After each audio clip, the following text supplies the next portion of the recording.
This is part 3 of the walker series, and if you're in the market for looking for a walker or rollator, this will help you sort things out so that you can get what you need. Now, throughout the video, I use the term walker and rollator interchangeably, and I do this mostly just honestly out of habit. But when I use the term walker, I mean either the two-wheeled walker or the rollator, but you will understand what I mean when you see me use it in contexts. Oftentimes when I've seen people come in to physical therapy and they went ahead and bought a walker on their own without any guidance, or maybe a family member felt that their dad needed a walker because they were looking unsteady, and they would buy something that either wouldn't fit them or would have features that wouldn't make them as safe as they could be or as practical as they needed to fit all their needs. So my intention in this video is to help inform you so you can make the proper decisions. But ideally, having a physical therapist guide you in your needs and go through trial runs of different rollators or walkers to see which one works best for you would be the first choice. Just a quick disclaimer, I just want to let you know that I'm not associated with or compensated by any company associated with products in this video.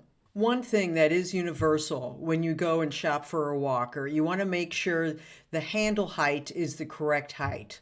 So we're going to first look at how to measure for the correct walker height. Then the second thing we're going to cover is the benefits and characteristics of two-wheeled walkers. And then we're going to take a look at the characteristics and benefits of rollators. Just a note before you start measuring for your walker is here in this picture, this person is standing ramrod straight. And what you should do is stand in your natural posture so that it's a more accurate measurement. If you're standing up very straight and you never stand like that, then the walker is going to end up being a little bit taller for you than you would want it to be. So when measuring, be in your natural posture. Ideally, it's best to measure yourself for the proper handle height before you buy the walker. And the way you do this is you measure from the wrist down to the floor, and the distance from your wrist to the floor is how high the handle should be on the walker. So let's say, for example, for this man, it was 34 inches. So now you know the height of the walker needs to be 34 inches. So what I did was I went online and looked under walker specs. And walker specs is information that gives you the dimensions of the walker so you know if it will fit you or not. So here's one example. At one of the specs that I looked at, it said approximate user height 5 foot 5 inches to 6 foot 4 inches, or 165 to 193 centimeters. The problem with that is your height is not an accurate representation of how high the handle height should be from the floor. So you should not use this way of determining if the walker is the correct height for you. What you do look for is in walker specs that will show you, let me see where this is, right over here. It says handle height 32 inches minimum to 39 inches maximum. So now you know precisely that this walker will definitely fit the height that you need. Just like clothing, two-wheeled walkers come in different sizes. Instead of small, medium, and large, we have junior, adult, and bariatric.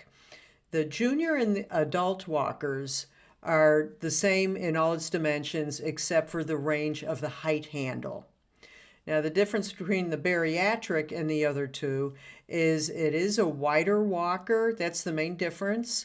And the height range can accommodate the junior and the adult height ranges. So you could get a junior bariatric walker or just a bariatric walker. So in addition to height, take a look at the width of the walker, the measurement between the two handles. So the inside between the two handles, You want that to be about 17 inches if it's your standard junior or standard adult walker. If you're looking for a bariatric walker, the two main areas to look at is, again, the distance between the handles of the walker.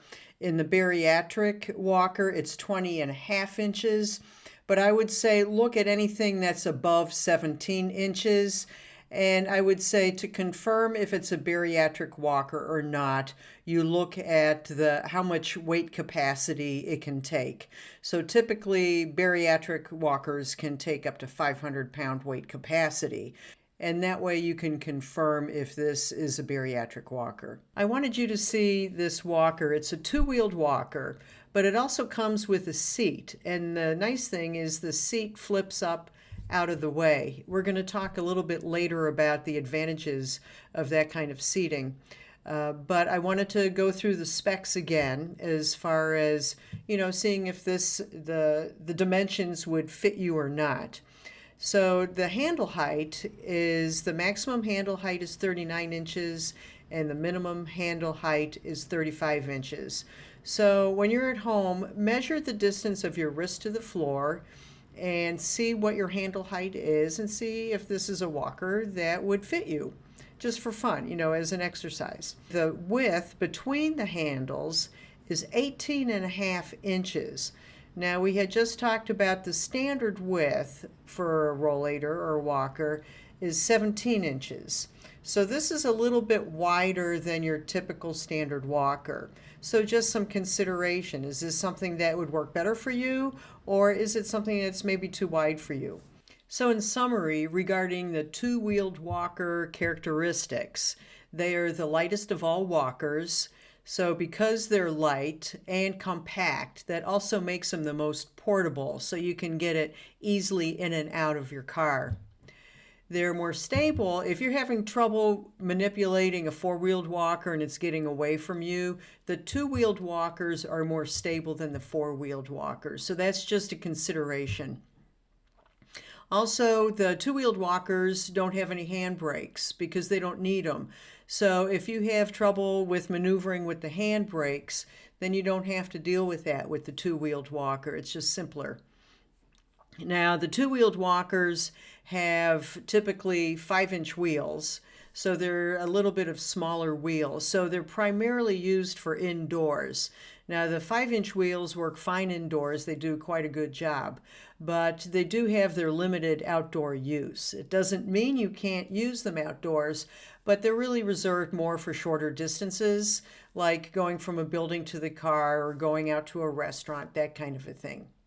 Once you have your walker, regardless if it's the two-wheeled walker or the rollator, then you adjust the handle height to the level of your wrist. Then you walk around with it and see how it feels, and then from there you still might need to adjust it up a notch or down a notch so it feels comfortable.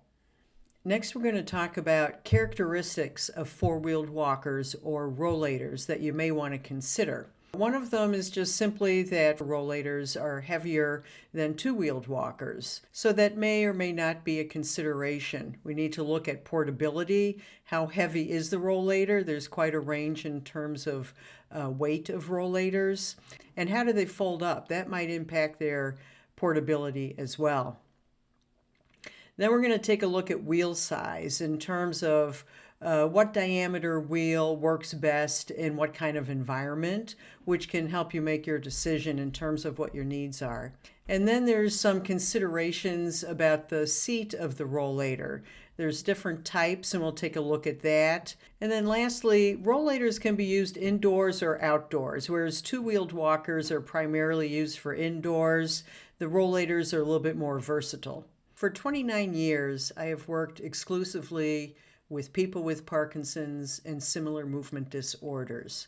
Now, during that time, I've seen a complete evolution of rollators, and it's been very exciting because it's been able to help the people that I'm trying to help. In addition to the two-wheeled walkers, these four rollators I have come back to repeatedly because of their features, not necessarily because of their brand, but because of the features that they offered the people with Parkinson's that I was seeing.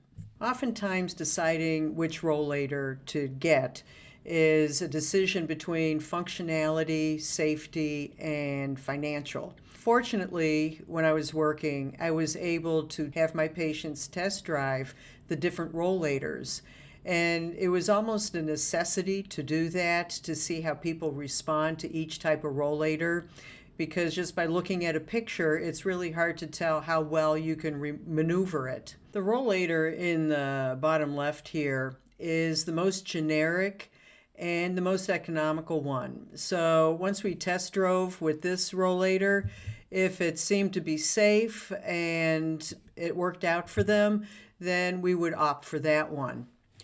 Now, what was interesting just more recently, just looking at all these rollators, I was thinking, well, what were the differences between them? And really, it was the seat of the rollator that oftentimes made a decision to go one way or the other. The rollators on the right here have a seat that flip up, which I will discuss later, but can really impact a person's ability to walk inside the walker. Finally, this rollator is a more current style, and it folds sideways. We'll be talking about that. But then again, the seat was a little more shallow, and that seemed to make a difference with individuals as they were walking in it. So just a quick recommendation for you: if you're deciding on rollators and you have access to different types, I would definitely give them some test drives if you can, and see which one works best for you. Sometimes lending closets is a good place to try things out, or medical supply stores, but see what's around in your area and what will work for you. And of course, last but absolutely not least, working with a physical therapist to help establish what's safe for you. And they can give you some recommendations that I may not have thought of that would be very helpful for you. A factor in deciding which rollator to get is how much does it weigh, but also how strong are you. So if you're in good shape, then the weight of the rollator doesn't play as significant of a factor. But if you're not strong enough to put the rollator in the car, is there perhaps your partner can put it in a car, or a family member? Then the weight of the rollator doesn't play as big of a role. Another option is you really like this walker, it's a little bit on the heavy side. Could you use a two-wheeled walker when you go out and go places? So that's another option. This is a chart that shows how much all the rollators weigh, and which may impact portability. The most commonly used rollators, that column, has the largest range, which can be as light as 10.6 pounds and as heavy as 19 pounds. Now there's specialty rollators. The bariatric one, it weighs about 24 pounds. The U-step weighs about 21 pounds or a little bit more. And then the rollator/transport chair is about 21 pounds. Now, this is just a ballpark with all of them. If you start adding accessories to them, you're going to make them a little bit heavier and perhaps a little bit bulkier, which could impact the portability of it. Now, with the transport chair, a lot of times the leg rests come off, so that can make it easier when you get it in and out of the car. How your rollator folds up can be a matter of convenience and portability. I really have a preference for the side-to-side folding, because when you fold it up, it can stand there on its own without you having to hold it up. Now, the front to back, it makes it very portable as well, but then you need to lean it against something. And I found, like, if you go to a restaurant and you fold it up, you either need to lean it against something and you're not sure where there's a place to lean it against. Whereas the side-to-side folding, you can fold it up in the restaurant and it stands on its own wherever you put it. So that's a nice feature. I was thinking, what better way to see how portable rollators are, or walkers, than to actually see somebody load it into a car. The car that I'm loading these devices in is a Subaru Forester, so it's quite a roomy car. It's not a small sedan, but I figure at least it would give you an idea of how it looks. So this is the lightest of all walkers. It's just a two-wheeled walker. You fold it up by pushing the front part, and then you can just put it right in here and then close the door. That's it. And it folds up from left to right. And then you can put it behind the back seat of your car. You just got to figure out where to grab it. And it's a little bit more cumbersome than the two-wheeled walker, but it does work. Or you could put it in your trunk. I'm going to bring it here. And you just pick it up wherever it feels comfortable to you. And it easily goes in this kind of a car. Now, if you have a sedan and you have to bend down more, it may be better going behind the passenger seat. Again, it depends on your car, it depends on your physical capabilities, and it depends on which rollator you have, because they do vary in weight. So we're going to put this rollator into the car. You can flip the seat up, so you're going to have to empty whatever's in the basket. This goes up. You can do that or not, depending on how tight your car is. And then you pull up on this, and then you load it, sometimes putting it in your hip, the handle, to help lift it. And then you just let it settle into the back seat there. All right, so I'm going to put it in the back of the car instead of behind the passenger seat. And it's pretty easy to do. You might need to move the backrest so it sits flatter. And that's all there's to it. The hand grips stick up a little bit, but that's not a problem if you got room for it. All right, so we're going to fold this up and get it in the car.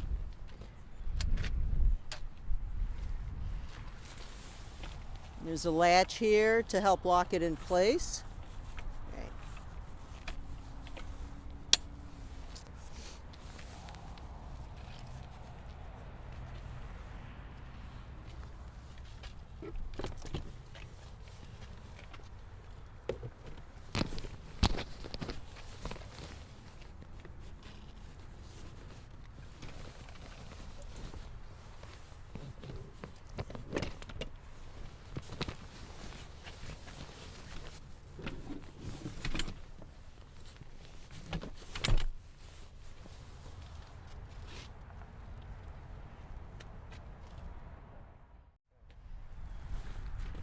So getting in the car, just flatten this out, put that clip on so it stays closed.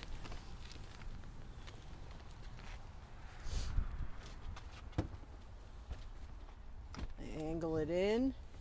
Now it just fits here, so you may need to shorten the hand grips so that it's a little bit shorter. So the weight has a factor in terms of portability, but I think equally important is how bulky the walker is in terms of getting it in and out of the car.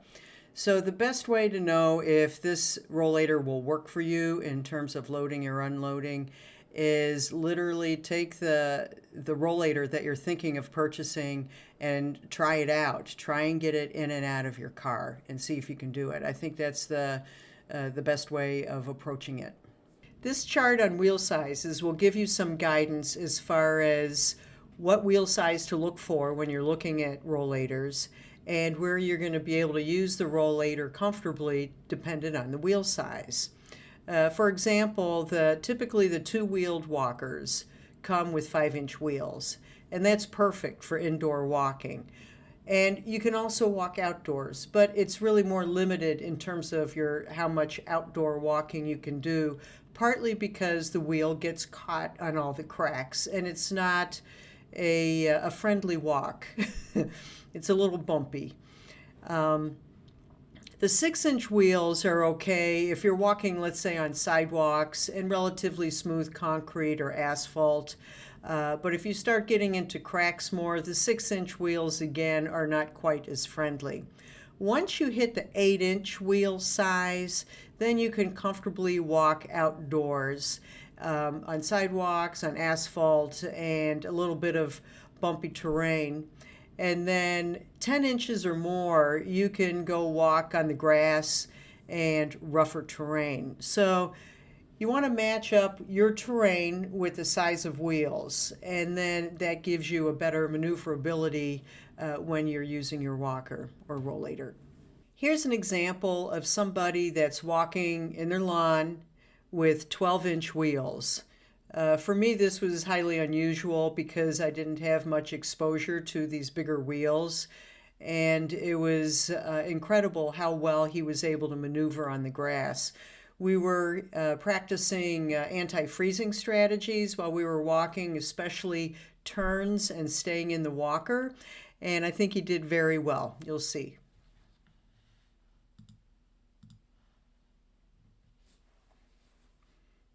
So he's staying in the walker pretty well. You see that seat is pretty shallow. And that helped him a bit because he was a strong freezer. And he really did good with that turn.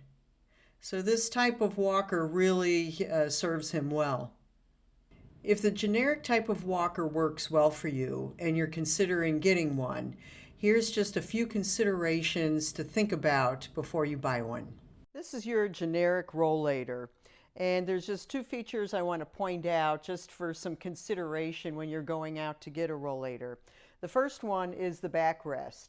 Now on this one, the backrest swivels up out of the way, and that's advantageous for if you're loading and unloading the rollator into and out of a car. There are other rollators where you can remove the backrest, or it's welded on and you can't move it at all. So just think about that, if that's going to be a problem for you or not. The other thing is the depth of this seat. This is pretty common and pretty generic, but it's a problem if you have trouble with freezing, because the seat of the rollator can actually trigger your freezing because it feels really close to your legs. So for freezers, either get a rollator with a more shallow seat, or get a rollator where the seat flips up out of the way that enables you to walk inside the rollator better.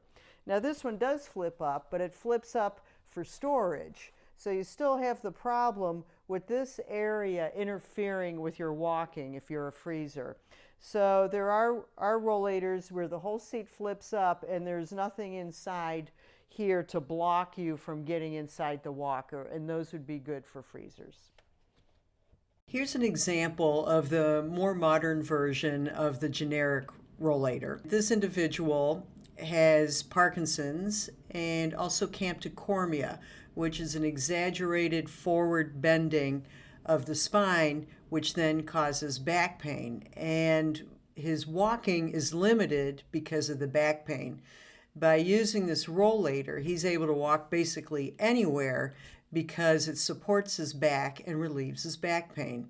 So here's a little video clip. You can see how he looks.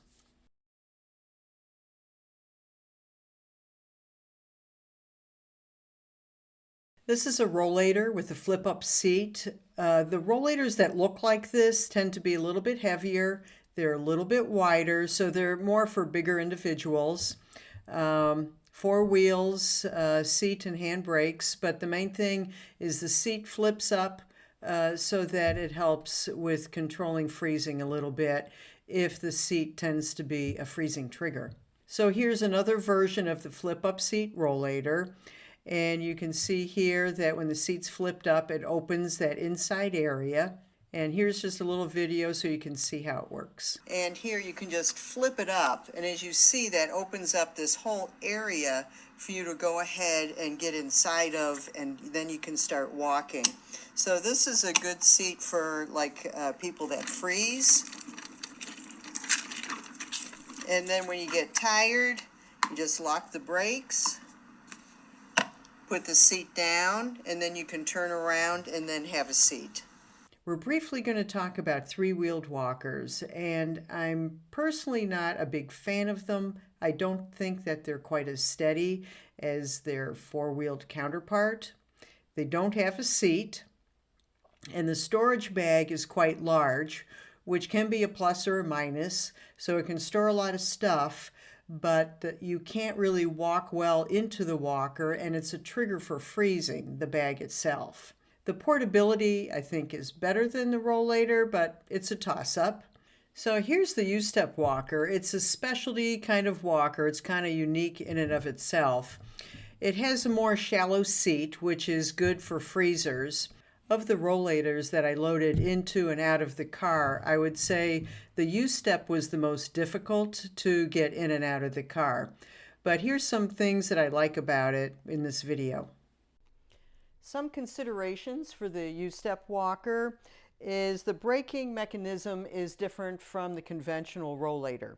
So if you squeeze the brakes, it allows you to move the Rollator, but when you let go, it stops it. So that can be good for individuals who have difficulty maneuvering with the conventional braking mechanism. And the other thing is this Rollator helps protect individuals who tend to lose their balance backward. So it's a more stable walker for that situation. And for those individuals who have progressive supranuclear palsy are more susceptible to losing their balance backward. So this is a good safety feature for those individuals. Since we've been talking about Rollators most of the time, they all have brakes, and it's important for you to check your brakes. So here's one method to check your brakes, a little video. But also, when you go sit down on the walker, you do use your hand brakes to sit down, and make sure those brakes are working as well. They still affect the same wheels. So here's the video. The brakes of the Rollator are only on the back wheels, and you always want to check to make sure that they're working. And the way to do that is you stand by your walker, and then you're going to squeeze the brakes. And then you're going to push the walker forward. Now, if the wheel does not turn while you're pushing the walker forward, then the brakes are working.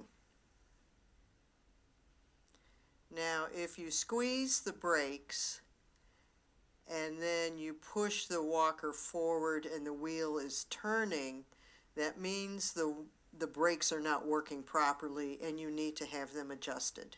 Just to let you know, coming soon, I'm going to be making a video on how to use a Rollator correctly. So hopefully that'll be out not too much longer. And finally, some reminders and tips. First of all, really try and see a physical therapist if you can, so they can evaluate your needs. And they may have some Rollators in their department that you can test drive, and you can both analyze and see what works best. I think that's really the best approach. And then make sure your Rollator or walker fits you. We've been through that. And then really the best Rollator or walker for you is the one that addresses your needs and keeps you safe and mobile. So just keep that in mind. There is no bad walker that addresses your needs. Portability may be very important for some and not an issue at all for others. You decide if that's a problem or not, and then from there decide which Rollator may be best for you. And then lastly, make sure your brakes are working. They do need adjusting from time to time. Thank you.